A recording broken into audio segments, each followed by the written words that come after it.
कल्याण हो गया। खरबली गांव की जमीन है वो, बिल्कुल सीडीओ कार्यालय के बराबर में 38 बीघे जमीन, इतना बड़ा ऑडिटोरियम और म्यूजियम बन रहा है कि मैनपुरी जनपद के लिए गौरव की बात है। इतना बड़ा ऑडिटोरियम आगरा सहित आसपास के किसी जिले में नहीं है जितना बड़ा मैनपुरी में पर्यटन और संस्कृति विभाग से बनने जा रहा है। इसी 2 तारीख को शुरुआत कर देंगे।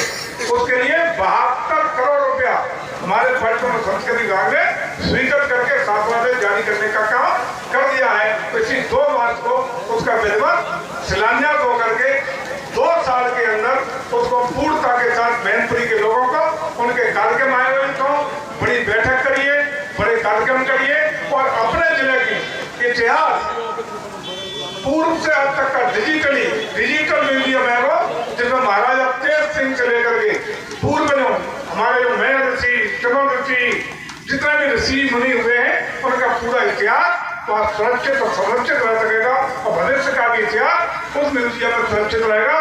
मैनपुरी की आन बान शान जो आपका इतिहास है वो भी सुरक्षित रहे और आप गौरवान्वित महसूस करें। ऐसा काम पहली बार मैनपुरी की धरती पर करने का काम शुरू हो रहा है। तो हम समझते हैं कि निश्चित रूप से आपको फक्र और गौरवान्वित महसूस होता होगा। पहले तो हालत क्या थे, मैनपुरी की हालत कितने नहीं देखे। उत्तर प्रदेश में कहीं हो ना हो, सबसे ज्यादा मैनपुरी जिला रहा है जिसने सबसे ज्यादा गुंडई अपराध को झेला है, सबसे ज्यादा अन्याय को झेला है।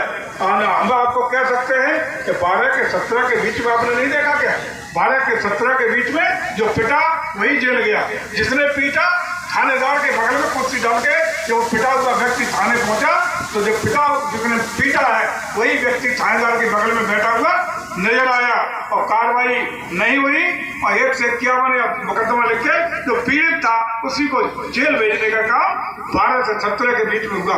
जात के आधार पर, धर्म के आधार पर, पार्टी के आधार पर अन्याय और शोषण अगर किसी ने झेला है तो मैनपुरी जनपद में सबसे ज्यादा 12 और 17 के बीच में झेला है। मुझे लगता है आपको याद रहना चाहिए कि उस समय बच्चियां शाम के बाद निकलती नहीं थी, स्कूल जाने से डर लगता था। बच्चा स्कूल जा रहा है, सुरक्षित लौट के आएगा या फिरौती दे करके वापस लाना पड़ेगा, ये हालत थे। लेकिन आज महाराज जी की सरकार में हम फक्र और गौरव से सीना चौड़ा करके दिन में क्या रात में भी हमारी महिलाएं पूरे जेवर पहन के भी कहीं भी आने जाने के लिए स्वतंत्र है। किसी भी गुंडे अपराधी की हैसियत नहीं है कि किसी की इज्जत पर हाथ डाल दे, किसी की लूट कर ले या किसी के साथ गुंडई वाला कर ले। उसकी जगह जो संगठित माफिया थे उनकी जगह कहाँ है आपको पता है। बाबा जी का बुलडोजर तैयार रहता है, ऐसे लोग या तो जेल के अंदर हैं या ऊपर पहुंच गए हैं। और आज हमें फक्र और गौरव के साथ कहना पड़ता है कि मैनपुरी में प्रदेश के साथ साथ आज कानून का राज स्थापित है, सबको न्याय मिल रहा है, किसी को भी अन्याय शोषण जात धर्म दल और राजनीति के आधार पर नहीं हो रहा है। आज सभी को न्याय, सभी को विकास, सबका साथ सबका विकास की धारा के साथ हम लोग आगे बढ़ने का काम कर रहे हैं। और मैं उम्मीद दिलाता हूँ कुशमरा के लोगों को और खासकर किसनी क्षेत्र के लोगों को कि आप थोड़ा तो आगे आइए, काहे कमजोर पड़ जाते हैं, पता नहीं क्यों। आप बहुत मजबूत हैं, सबसे सशक्त हैं, सबसे ताकतवर हैं, लेकिन परिणाम जब विधानसभा लोकसभा का आता है तो नेगेटिव चला जाता है। नहीं होना चाहिए। आइए आगे बढ़िए, ऊंचे मनोबल के साथ जुड़िए। हम आपको आश्वस्त करते हैं कि कितना ही बड़ा तीरंदाज हो, कितना ही बड़ा अपराधी हो, कितना ही बड़ा बलशाली हो, अन्याय शोषण नहीं होने देंगे। आपके साथ जय सिंह करेंगे, आपको विकास भी देंगे और कहीं भी अपराध की स्थिति में, किसी भी स्थिति में हम अपराधी को बख्शेंगे नहीं।